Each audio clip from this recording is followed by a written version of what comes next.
Kunos' CEO covertly installed a chip into my brain that electrocutes me anytime I say something negative about Assetto Corsa Evo. Keeping that in mind, at Sim Racing Expo we had a chance to sit down with Kunos and talk about the latest 0.4 update, what's changed, what you can expect, and I'm going to be discussing whether or not 0.4 could be the return of real Assetto Kunos glory, or not. Subscribe so you can unsubscribe at a later date when we upset you. Click the like button for even stronger tea bags. And of course, a huge thank you to our channel members, Patreon members, supporters and donors. Without you, we wouldn't be here. So 0.4 will be dropping on December the 4th with a whole bunch of cars, tracks and new features. We will be live streaming this, by the way, so subscribe so you don't miss us live streaming the update. But in terms of content, it's an absolute bonanza with 10 new cars, 4 new tracks, multiplayer additions, graphics improvements, physics improvements, audio improvements. It's going to be an absolute beast. Also, the sheer range in the content from modern Formula 1 cars to vintage minis, along with some of the best tracks in the world, Road Atlanta, Oulton Park and the Nordschleife. It's like 3 of the best tracks. So forget Monza, it's not a very good track. It's not very good. God, the chip's been activated. But yeah, it looks like an amazing update for content and potentially the saviour for Evo. The big question is though, what has actually changed? Well, let's ask Marco and Niels Nyox for the skinny. One of the sort of criticisms of the 0.3 version, one of the common ones, or one of the things that I've personally also found very tricky, is once you sort of, people call it the momentum slide. So the last corner on Brands Hatch, when you come through it, the back's already rotating around, and you also notice it with the MX-5, even with the F2004, once the back is starting to go, and maybe it's even gone slightly over the limit, you really have to like be crazy preemptive. You have to preempt the slide before it's even happened, before the force feedback. Yeah. Is that a behaviour that you're sort of working on resolving, or? I think it is resolved, so we were also intending to resolve that.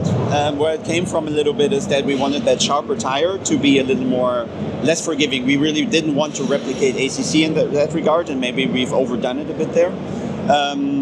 The other problem was that we always had this inherent understeer in the game a little bit, and with a sharper tire plus the understeer, the car was always ending up in a situation where it wouldn't turn unless you overdrove. But now it didn't tolerate the overdriving, so the rear snapped and it felt unnatural, which it was.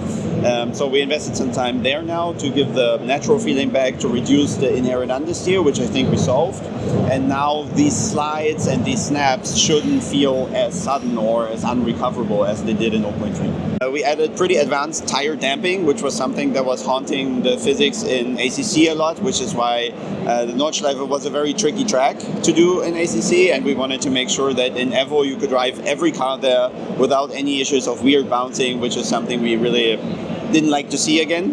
And I think we solved that with a nice and good new method of damping the tire.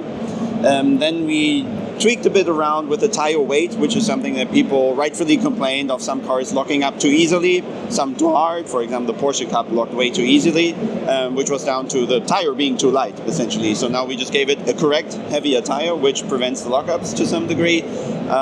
We also worked a lot on getting rid of this permanent understeer, which was actually a flaw somewhere in the physics that we hunted down with a lot more telemetry than will ever be available to the public. And I got eye bleed from that.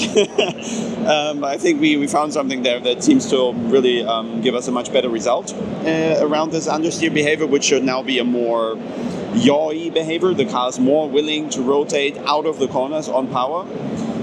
So I think this should feel really good. We're looking forward for the feedback there. So new content, yep. Nordschleife, Oulton Park, Road Atlanta. Oulton Park, the best track in the world. I totally agree. Hatch.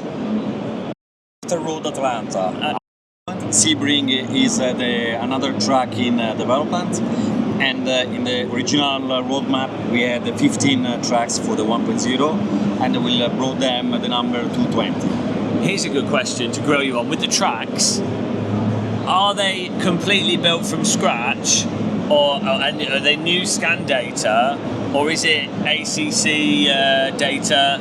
All the tracks are being updated from ACC because during the time they can be modified, and so in some way, sometime we need a new scan because for the Red Bull Ring, for example, so the North Life has been updated.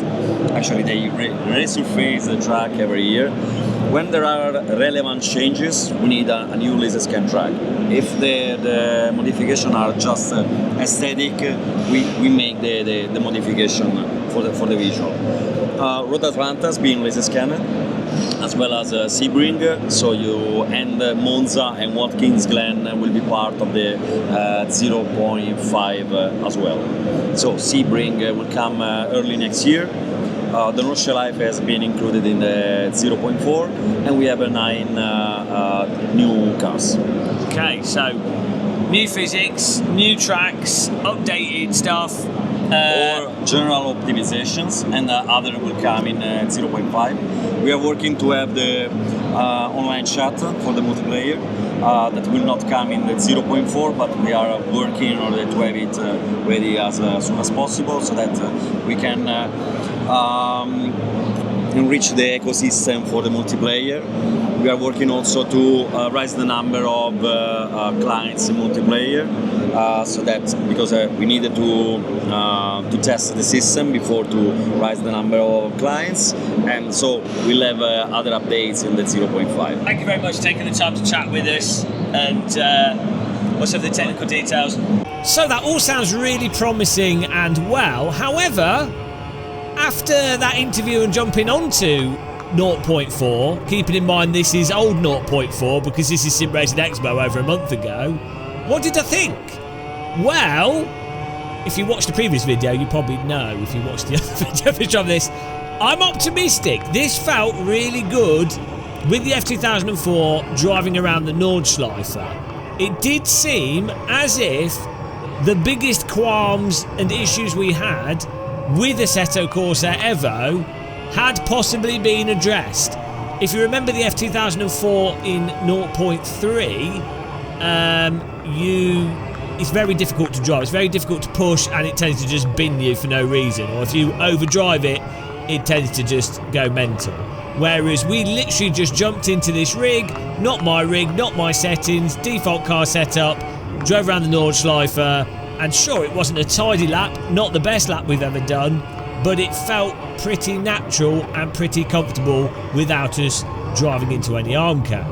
I will say though, it was impossible for me to really tell if it had that glorious AC1 drifting type mechanic that you have in all vehicles. Obviously you've got drift cars that you can drift in AC1, and you'd be expected to drift, but even slick cars or Formula cars should still have this little bit of a drift mechanic to them where you can crab walk and modulate the throttle or choose the steering to control that crab walk trajectory through a corner.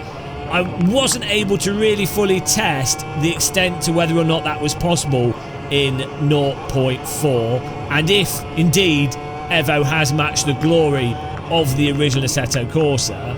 But that, you know, that would just be the holy grail really. The main thing is though, this did feel drivable, way better than stuff like iRacing and many other simulators. So that's a good start point at least, you know, for in a new simulator.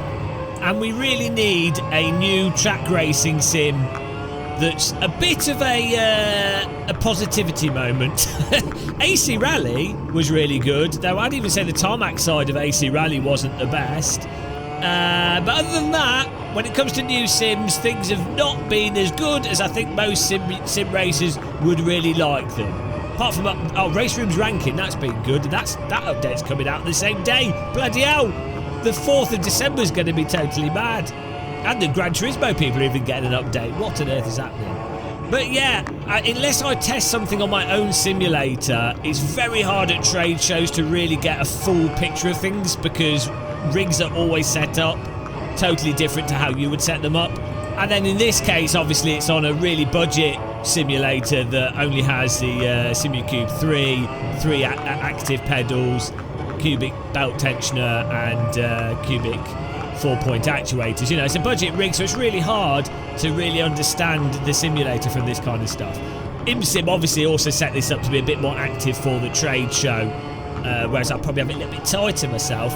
But yeah, unless you're on your own home sim rig, which is your sort of internal benchmark for expectation of handling, you can't really know for sure in a short period of time how things have changed, if they've changed for the better, or if they've changed in a different way, good or bad. So yeah, you're going to have to watch live on the 4th, and we will see if Kunos is back or not.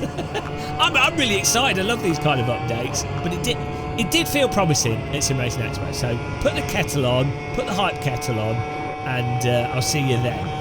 But hopefully you enjoyed this video. Hopefully you found it interesting. Thanks to Niels and Marco for taking the time to chat to us at Sim Racing Expo. Till the next one though, happy tea drinking, take care, and goodbye.